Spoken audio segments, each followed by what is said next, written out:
کہانیاں، پرانے بابے، پرانے فرقے، پرانے بزرگ، ختم۔ وہ جڑا الو دا پٹھا ہے وہ مرزا جی آپ پتہ نہیں پلمبر جا کے آپ بلائے وہ، لیکن یہ بھک بھک نہیں کرنی چاہیے، اور ہر ولی کی دشمنی، اور کبھی غوث پاک کی، کبھی حضرت جنید بغدادی، کبھی باجد بستامی کی۔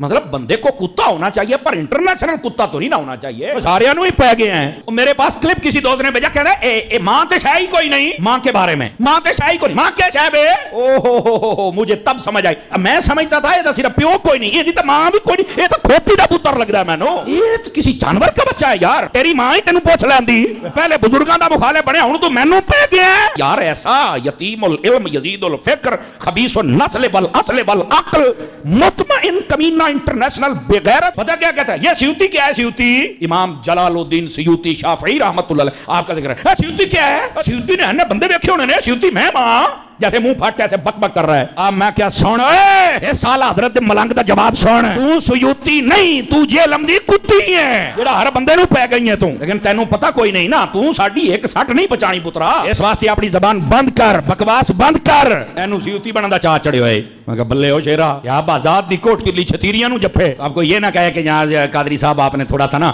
یہ اس کو کتی کہا ہے اور کھوتی دا بچہ کہا۔ میں کہا وہ آپ مندہ ہی نہیں مانوڑ، میں کران کی داس نا، وہ مندہ ہی نہ پیو نو منے ہے تھا، میں حرام دا کہہ سی۔ اور پیر غفران صاحب نے بھی کہا تھا، سن لو نعرہ غفران دا، مرزا جیل میں حرام دا ان کا ہے، اور اس کا جواب نہیں دے حرامی بندہ کیا دے گا بتاؤ نا مجھے۔ تو ایسے فتنوں کا یہی جواب ہوتا ہے۔ میں کہا جا ایک کنجرا گل کرن لگیا، کنجر دماغ میں کنجر گل ہی ہونی ہے، تینوں شرم تو یا نہیں پئی آؤندی۔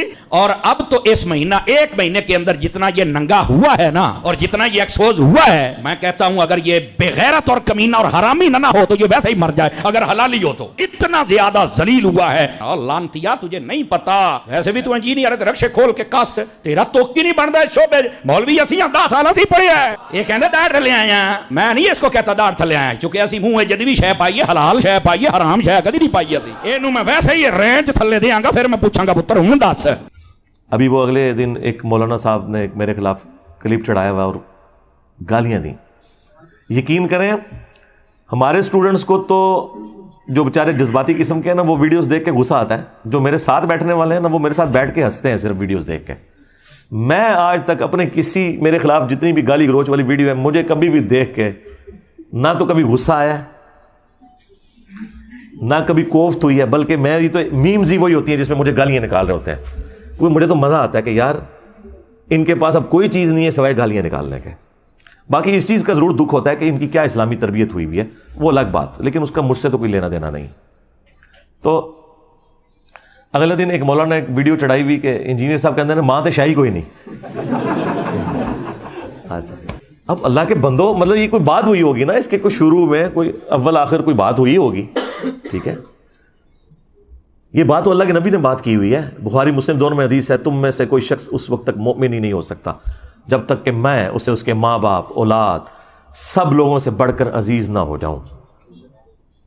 اسی کو میں نے ٹرانسلیٹ کیا کہ جہاں کہیں اللہ اور اس کے رسول کی بات آ جائے وہاں ماں باپ تو شاہی کوئی نہیں۔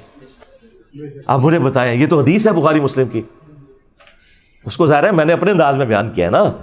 جو مفکرین ہوتے ہیں یا جو شعراء ہوتے ہیں وہ انہی باتوں کو ایک ڈیفرنٹ فارم میں پریزنٹ کرتے ہیں، مطلب وہی ہوتا ہے۔ صحیح مسلم میں حدیث ہے کہ بے شک اللہ تعالیٰ اس کتاب کی وجہ سے بعض لوگوں کو عروج دیتا ہے اور بعض کو پستی کا شکار کرتا ہے،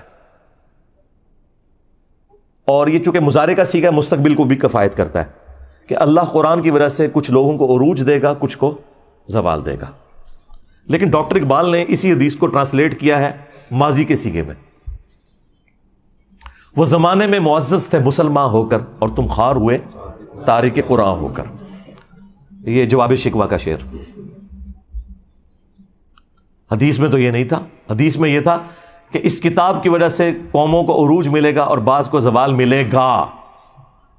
مستقبل کی خبر تھی، ڈاکٹر اقبال نے اسے ماضی کی خبر بنایا، کیونکہ آج ہم مستقبل میں بیٹھے ہیں، ہمارے لیے تو ماضی ہو چکا ہے، ہمارے ساتھ جو کچھ ہوا، چاہے وہ ہمارے ساتھ تاتاریوں نے کیا یا کلونین پاورز نے کیا، ہم نے خواری تو کاٹ لی ہے۔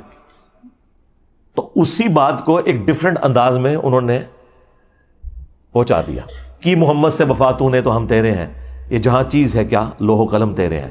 اس پہ جواب شکوہ کنکلوڈ ہوا ہے نا. دیکھیں مولویوں کی کوئی تقریر ڈاکٹر اقبال کے شعروں کے بغیر مکمل نہیں ہوتی. اور کہتے ہیں علامہ اقبال نے فرمایا. علامہ اقبال کو کیڑی ڈگری سی؟ دسو ہاں. تمہارے بڑے بڑے مفتی علامہ اقبال کو کوٹ کرتے ہیں اور علامہ کہتے ہیں. علامہ تو وہ نہیں تھے، وہ تو ڈاکٹر تھے. فلسفی میں انہوں نے پی ایچ ڈی کی ہوئی تھی. دین انہوں نے اسی طرح حاصل کیا جس طرح میں نے. بہرحال میں نے تو الحمدللہ جس لیول کے اوپر آپ کے سامنے بیان کیا ہے، تو ڈاکٹر اقبال نے بھی ویسے بیان نہیں کیا کہ آپ کو آیات یا حدیث کے کوئی حوالے بتائے ہوں. لیکن ان حوالے تک علامہ اقبال کہنے نے انہوں تک کہنا چھوڑ دیں کہ محمد سے وفا تو نے تو ہم تیرے ہیں، یہ جہاں چیز ہے کیا لوح و قلم تیرے ہیں. یہ اللہ کی طرف سے انہوں نے جواب دیا ہے کہ اگر تو نے میرے نبی کے ساتھ وفا کی نا اے امت محمدیہ صلی اللہ علیہ وآلہ وسلم، پھر ہم تیرے ہو جائیں گے. اور یہ دنیا تو کوئی چیز نہیں، لوح و قلم پہ بھی فیصلے پھر تمہاری دعاؤں کے اوپر ہوں گے اگر تم میرے نبی کے وفادار رہے. اب یہ قرآن و حدیث میں ان الفاظ کے ساتھ تو کہیں بات موجود نہیں، لیکن پورے قرآن و سنت کی تھیم یہی ہے کہ کی محمد سے وفا تو نے تو ہم تیرے ہیں، یہ جہاں چیز ہے کیا لوح و قلم تیرے ہیں. لہٰذا وہ حدیث کہ تم مومن ہی نہیں ہو سکتے جب تک کہ میں تمہیں تمہارے ماں باپ اولاد سب لوگوں سے بڑھ کر عزیز نہ ہو جاؤں، یہ حدیث پڑھ کے اس کی جب تھیم بیان کرے انسان، ان لوگوں کو سمجھائے کہ جن کی مائیں کہتی ہیں کہ اگر تو نے داڑھی نہ کٹائی تو میں دودھ نہیں بخشوں گی، اور زبردستی وہ بچوں کی داڑیاں مڑوا کے اپنے لیے بھی جہنم کا سبب کرتی ہیں اور اپنی اولاد کو بھی جہنم میں دھکیلتی ہیں، اور اپنی بچیوں کا حجاب اتروا دیتی ہیں کہ اچھے رشتے نہیں ملیں گے، اور بعد میں بھی جو ملتے ہیں رشتے وہ بھی جو گند کھاتے ہیں بعد میں وہ بھی پتہ چل جاتا ہے. تو ایسے ماں باپ کو پھر ہم نہ سنائیں کہ ہم نے اللہ اور اس کے رسول کی بات ماننی ہے، تسی تے شاہی کوئی نہیں. ماں باپ کے ساتھ اس نے سلوک کا حکم اللہ نے دیا ہے. اگر ماں باپ اللہ اور اس کے رسول کے باغی ہیں پھر ان معاملات میں ان کی بات نہیں مانی جائے گی. ہاں دنیا میں معروف طریقے سے آپ نے چلنا ہے، ہیومن ڈگنیٹی وائلیٹ نہیں ہوگی. وہ تو سورہ لقمان میں آیا ہے کہ اگر وہ شرک کا کہیں تو تم نے نہیں بات ماننی، لیکن دنیا میں معروف طریقے سے چلنا ہے. اور صحیح بخاری میں حدیث ہے، حضرت ابو بکر کی ایک بیوی کافرہ تھی، اسماء بنت ابی بکر کی والدہ حضرت عائشہ کی جو بڑی بہن تھی. انہوں نے کہا کہ میری ماں میرے پاس آتی ہے اور وہ مشرکہ ہے، تو کیا میں اس کے ساتھ حسن سلوک کروں؟